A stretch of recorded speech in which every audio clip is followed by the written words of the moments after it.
শুরু হওয়ার শুরুতেই সেখানে বিদ্যুৎ চলে গিয়েছিল। সেইখানে আমরা স্পষ্টত ভাবে প্রশাসনিক সহায়তায় সেইখানেই বোমা হামলা করা হয়েছে। আমরা এখন সাভার মডেল থানার সামনে এসেছি শান্তিপূর্ণ ভাবে আমরা এখানে অবস্থান করব।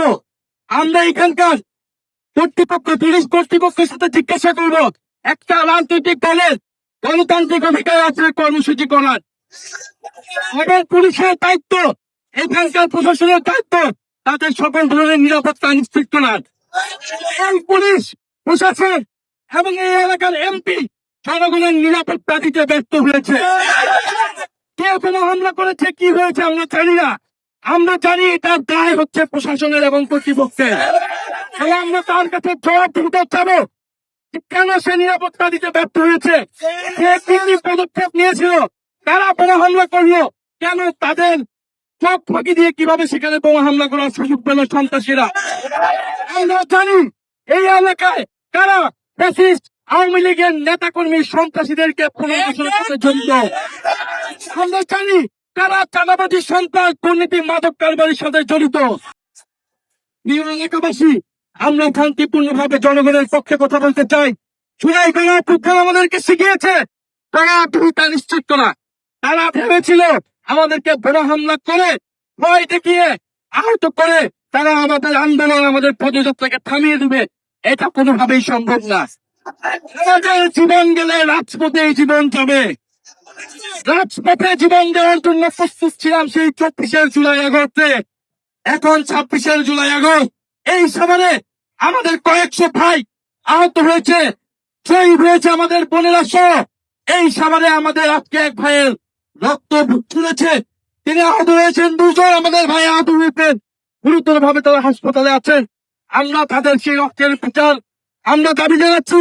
ওসমান হাদি ভাইকে হত্যা করে ফেলা হয়েছে, সেই বিচার নিশ্চিত হয় নাই।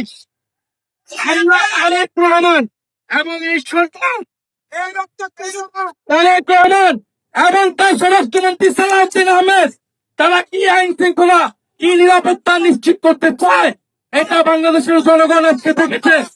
ফলে এলাকাবাসী এবং আমাদের সাথে যারা আসছেন, আপনারা সবাই থানার সামনে অবস্থান কর্মসূচি করবেন। আপনারা কেউ এখানে শান্তিপূর্ণ ভাবে অবস্থান করবেন এবং আমাদের একটা প্রতিনিধি দল ভিতরে গিয়ে থানায় কথা বলবে এবং আমরা ফেরত না আসা পর্যন্ত আপনারা এখানে অবস্থান করবেন। তবে আপনাদের অবস্থান হবে শান্তিপূর্ণ। এখানে কোনো ধরনের যাতে কোনো ধরনের বিশৃঙ্খলা না হয় এটা আপনারা পারবেন নিশ্চিত করতে। শান্তিপূর্ণ ভাবে এখানে বসে থাকবেন। আমরা কথা বলবো, জবাবদিহিতা এবং বিচার না পর্যন্ত আমরা এই থানার সামনে থেকে থানা থেকে আসতে পারছি না। অনেক ভাই শহীদ হয়েছেন, ওসমান হাদি ভাই খুন হয়েছেন, আমরা বিচার পাইনি। কাল বিচার না পেয়ে আমরা থাকবো। গুলি করলে গুলি করেন, গুলি মারলে গুলি মারেন, বোমা মারলে বোমা মারেন, কিন্তু এইখানে এনসিপি জুলাই যোদ্ধা সহ আমরা সকলে এই রাজপথে দাঁড়িয়ে থাকবো। দেখি আপনাদের কত শক্তি আছে। আওয়ামী লীগ বিএনপি সব একাকারী করে আপনারা আসুন, দেখি আপনাদের কত সাহস কত শক্তি আছে। ইনশাআল্লাহ আমাদের পদযাত্রা চলমান থাকবে। আমাদের আগামীকাল থেকে যেই যেই জেলা এবং উপজেলায় পূর্ব ঘোষিত কর্মসূচি রয়েছে অবশ্যই পদযাত্রা চলমান থাকবে।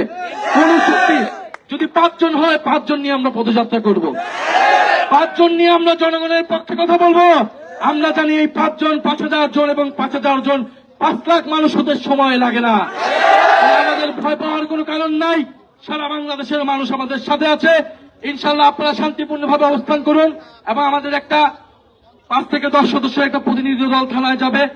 আপনারা তারা ফিরে না আসা পর্যন্ত আমি সহ থানায় যাব। আপনারা ফিরে না আসা পর্যন্ত এখানে অবস্থান করবেন। একজন শহীদের বাবা আজকে আহত হয়েছেন।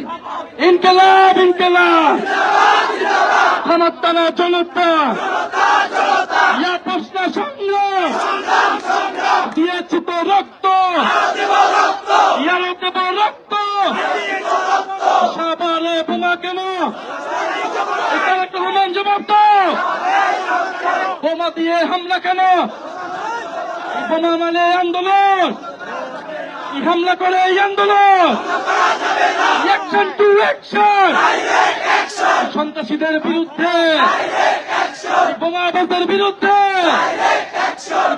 ফ্যাসিস্টদের বিরুদ্ধে এই ফ্যাসিস্টদের বিরুদ্ধে ইনকিলাব ইনকিলাব